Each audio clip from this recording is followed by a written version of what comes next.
In this pod-slice summary of the Jordan Peterson podcast, Greg Lukianoff and Rikki Schlott, co-authors of a book examining cancel culture's pervasive impact on American universities and institutions, joined Dr. Jordan Peterson.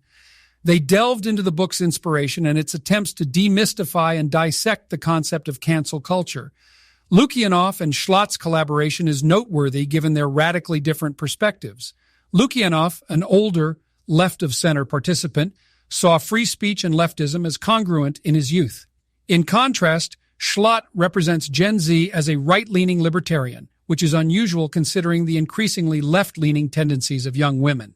They found common ground in their shared values of free speech and more classical liberalism, showing the nonpartisan nature of these values. Schlott provides insight into her unique political affiliation, offering that the historical knowledge she gained from her older father grounded her in a different time and space. She witnessed the adverse effects of generational trends on her peers, which appeared to foster unhealthy mental health practices and patterns of thought. Despite this, she found herself politically different, yet still affected by the pervasive issues discussed in Lukianoff and Haidt's previous book, The Coddling of the American Mind. In their book, Lukianoff and Schlott aim to establish the validity of cancel culture's existence, drawing on their mountain of data for evidence. They argue that this behavior isn't new. Instead, it is a refurbished approach of winning arguments through attempting to silence dissent rather than civil discourse. They highlight the drastic uptick in professors' firing rates since the start of cancel culture in 2014, equating it to the dismissals during McCarthyism in the 1950s. Schlott further discusses making the tough decision to leave NYU, realizing she was deeply dissatisfied with the stifling environment and unchallenged slants of her education. Now she channels her passion into their collaborative work. The conversation extends to Peterson, acknowledging Lukianoff's observations about the negative impact of cancel culture on mental health. He highlights the destructive tendency to overly protect young people, thereby fostering a culture of dependence on safe spaces, trigger warnings, and infantilization, instead of promoting resilience and capacity to handle stress. Dr. Peterson invites both authors to explore a potentially contentious idea, discussing female antisocial behavior, innuendo, reputational savaging, and gossiping, especially on social media platforms. Peterson interprets these behaviors as the social equivalent of physical aggression traditionally practiced by males. He expresses concern about the unchecked expansion of these tactics on platforms like Twitter and Facebook, labeling it a form of parasitism with the potential to introduce instability into the wider societal structure. Another part of the discussion focuses on dispelling the idea that electronic environments are neutral. Peterson proposes that electronic environments magnify feminine antisocial tendencies. He highlights research indicating that women or people with feminine temperaments are more inclined to accept and promote authoritarian political correctness. This startling revelation leads to a more in-depth debate about the feminization of higher education institutions and its wider impact. Lukianoff concurs with Peterson, stating that data reveals women are generally more skeptical about freedom of speech than men. He reflects on polling results showing minority support for freedom of speech among women, crucially in educational situations. He surmises a correlation between the feminization of academia and negative views of free speech, highlighting the importance of reaching out to women with the argument for civil liberty. Schlott argues that aggression is increasingly tied to emotional harm, which she believes resonates more with women because of their typical empathy and compassion. She proposes that some women may misuse their emotional intelligence, becoming zealous guardians of fragile individuals, even when doing so curtails freedom of speech. She expresses concern that this trend may be exacerbating the cancel culture phenomenon. From here, the conversation veers towards the broader societal change and its impact on privacy. Peterson adds that personal data's exposure, which was predominantly a celebrity concern, now affects everyone. He emphasizes the need to secure personal data, highlighting the role and importance of using platforms like ExpressVPN to protect personal privacy online. As the discussion progresses, Peterson contemplates the possible implications of higher institutions being predominantly run by females. He debates whether the tendency for some women to infantilize others a behavior he also aligns with childlessness, may detrimentally influence these establishments. He concludes by emphasizing that this discussion on toxic femininity is critical to understanding the shifts occurring in society's institutions.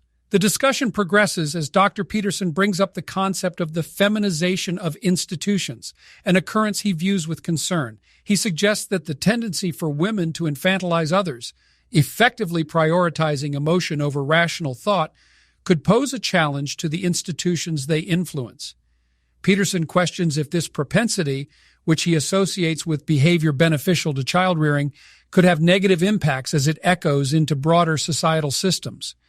Lukianoff takes a slightly optimistic approach. He acknowledges the shifts driven by the increasing feminization of institutions like education, corporations, and politics, but maintains hope. Drawing on his personal experiences with friends, he observes that just as aspects of masculinity, such as excessive machismo, can be destructive, a hyper-feminized societal structure might also bear its unique downsides. Lukianoff lists several courageous women, including Alice Dreger and J.K. Rowling, who stand against cancel culture, suggesting that such dissent demonstrates an ability to identify and counter harmful trends. Further, Lukianoff expresses optimism about the potential of alternative education methods, especially among post-COVID instructional models. Noting the ideological politicization of education, he suggests that innovative approaches to teaching and learning could hopefully bring balance to academic institutions currently swaying toward feminization. Peterson echoes Lukianoff's sentiment on the need for better, more objective education. He unveiled his plan to launch an alternative teaching institution, the Peterson Academy, aimed at genuinely assessing and accrediting students based on intellectual merit and hard work. Peterson believes that such a system would be of immense economic value and could rapidly supplant existing universities. While discussing these societal shifts and institutional transformations, Dr. Peterson and Lukianoff reaffirm that their discourse is not anti-feminine. They acknowledge that the intellectual abilities of men and women are virtually the same, emphasizing the importance of utilizing women's intellectual capital for social and economic good. In this transformative phase, they call for harnessing the full potential of talents, irrespective of gender. The dialogue finally circles to the issues stemming from social media and online behavior. Peterson posits a hypothesis that the detrimental effects of the feminization of institutions are being amplified due to the nature of social media, which seems to promote reputation-tarnishing gossip and innuendo. This situation presents a dual-fold challenge, and Peterson describes it as a perfect storm. In this part of the discussion, Peterson tasks Lukianoff to think about potential ways to regulate the growing tendency towards cancel culture, particularly within universities. Lukianoff argues that the first step to any reform related to free speech or related issues must be within the room of law, maintaining its legality, to avoid it getting overruled or wasting the momentum of the reform movement. He mentions regulations like the Stop Woke Act would incrementally see invalidation on legal grounds, leading to wasted reformative effort. Lukianoff also emphasizes some viable alternatives for reform, such as implementing debate series in universities where students are allowed to argue about the most controversial topics in society today.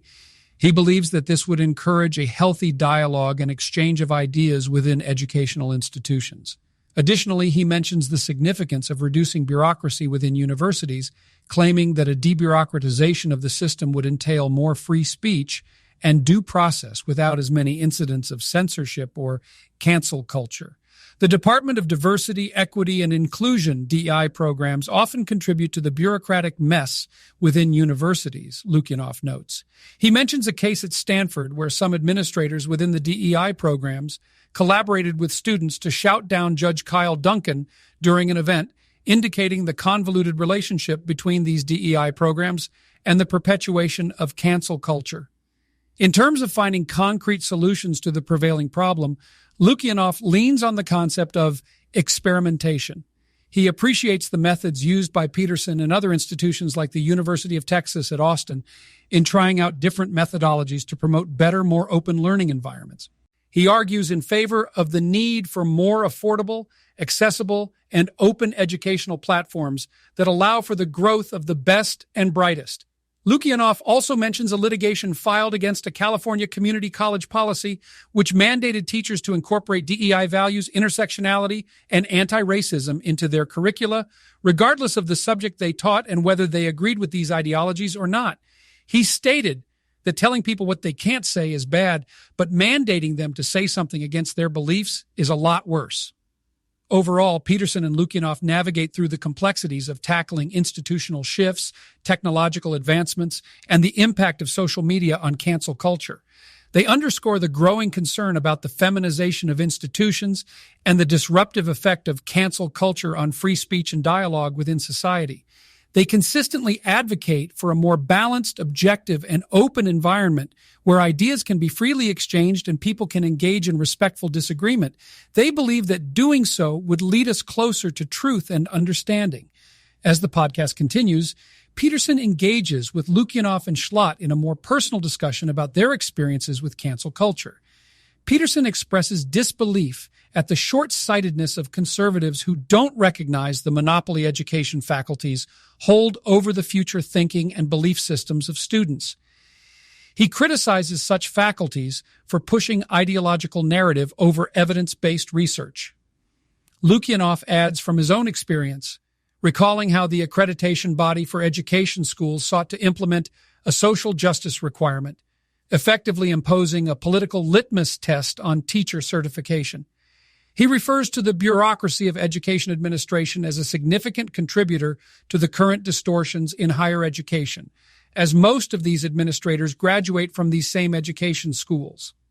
Schlott, who offers a younger perspective to the conversation, speaks about her experience dealing with the backlash on social media following her appearance on Bill Maher's show. She highlights the courage involved in putting oneself out there in the public sphere, asserting that courage is contagious. She recounts her own experience of discovering shared beliefs with the people around her once she chose to speak openly about her views. As the podcast evolves, the conversation moves to understanding what can be done to combat cancel culture. Schlott suggests encouraging more young people to openly and confidently express their beliefs. She emphasizes the importance of humility and honesty, advocating the cultivation of a culture where beliefs can be criticized constructively without resorting to cancel culture. Peterson then reflects on the ideas of hedonism and the meaning derived from it, arguing that a hedonistic viewpoint fails to provide the needed resilience in times of suffering. He suggests adventure as a source of sustained meaning in life, asserting that adventure feeds our quest for truly transformative experiences, potentially beyond our wildest dreams. He connects this idea with truth-telling. By being truly honest, one opens oneself up to unexpected outcomes and therefore exciting adventures. Peterson identifies truth-telling as a journey into the unknown, an adventure to explore the narratives of self and society with bravery and honesty.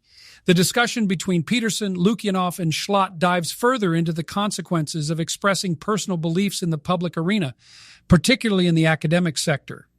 Schlott shares her experience of losing friendships post her public political revelations, but she regards it as a step towards her higher purpose in life.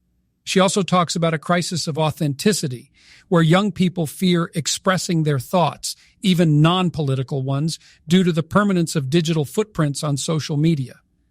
Peterson praises Schlott's decision to write down her beliefs, emphasizing the short-term price one has to pay for truth-telling. He highlights how this choice has opened a series of doors for Schlott and could do the same for anyone who speaks their truth. Lukianoff talks about cancel culture's impact beyond the academic sphere. He shares the case of Carol Hooven, a Harvard professor who faced backlash for arguing that biological sex exists. Lukianoff criticizes this intolerance for debate, which not only affects the credibility of the individual, but also weakens the broader academic reputation. He speaks on epistemic anarchy, which results from a lack of trusted, reliable sources, and highlights the rise of individuals who hold their integrity and consistently speak their truth. Turning the focus to Harvard University, which was awarded an abysmal score for campus freedom by Lukianoff's organization FIRE, Foundation for Individual Rights in Education, they discuss the free speech atmosphere in universities. While Harvard has consistently performed poorly, Other universities, including Michigan Technological University and Virginia University, ranked high on the freedom of speech scale. This rating measures several factors, from student opinion to professor cancellations and written policies. In an analytical light, Peterson shares insights into the nature of systems, using his past experience working for the Alberta government as an example. One of his key observations is that often a system doesn't do what its name suggests. Rather, it spends most of its resources on self-preservation. This, Peterson explains, can apply to organizations and institutions like Harvard University, where the immense wealth accumulated might overshadow its academic purpose. Turning his attention to cancel culture in universities, Peterson recounts conversations with professors from Harvard's Kennedy School, revealing they are petrified of expressing their thoughts for fear of student backlash. This, Peterson argues, is a worrying sign, indicating that we need to seriously question the role and value of our once-renowned educational institutions. Discussing the crisis further, Peterson and Lukianoff express their disappointment and concern over the increasing political correctness in institutions. Lukianoff explains how they're witnessing an ideological shift, pushing institutions in a progressive direction, which, ironically, is shutting down intellectual diversity and academic freedom. Reiterating the issue of a shrinking platform for free speech, Lukianoff points out how instances of censure in academia have been persistently increasing, culminating in a steep rise over the period of 2020 to 2021. The addition of DEI, diversity, equity, and inclusion statements as prerequisites for professorship has, he says, weakened academic freedom further.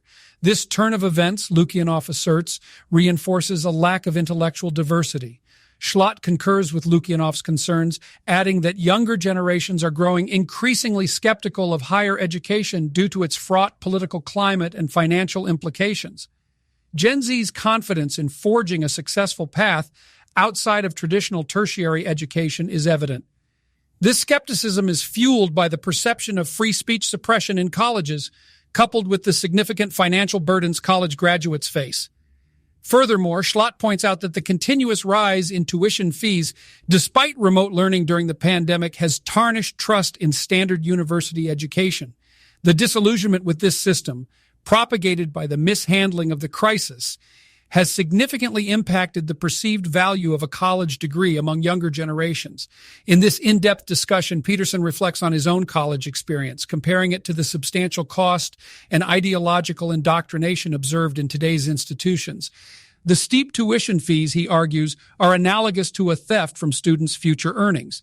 As Rikki Schlott notes, the shift to remote learning due to the pandemic exacerbated the already deteriorating trust in higher education.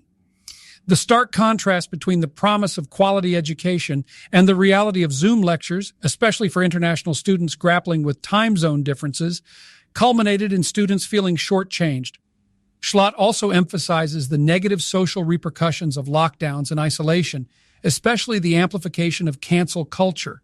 In this precarious environment, social media conversations, once a secondary form of interaction, become the only means of communication, often devolving into offensive exchanges, amplifying divisions, and stifling dialogue. Dialogue around mental health is a key topic of concern. An alarming number of Schlott's cohort reportedly engage in self-harm, signaling a pervasive sense of hopelessness among younger generations, signified by a cloud of depression hanging over them. The frequent self-reference in their communication, as Peterson highlights, positively correlates with higher neuroticism and depression levels. Substantial changes in gender relationships arising due to the digital age and shifting societal norms appear to contribute to this mental health crisis. Schlott describes the communication between young men and women as having upended, leading to struggles in understanding these newly defined relationships. Peterson points out the demoralizing narrative thrust upon young people. They are told their ambitions are harmful, leading to a world defined by power and oppression, even bordering on an apocalyptic future. These perceptions could be manifesting in high levels of mental health issues among young generations.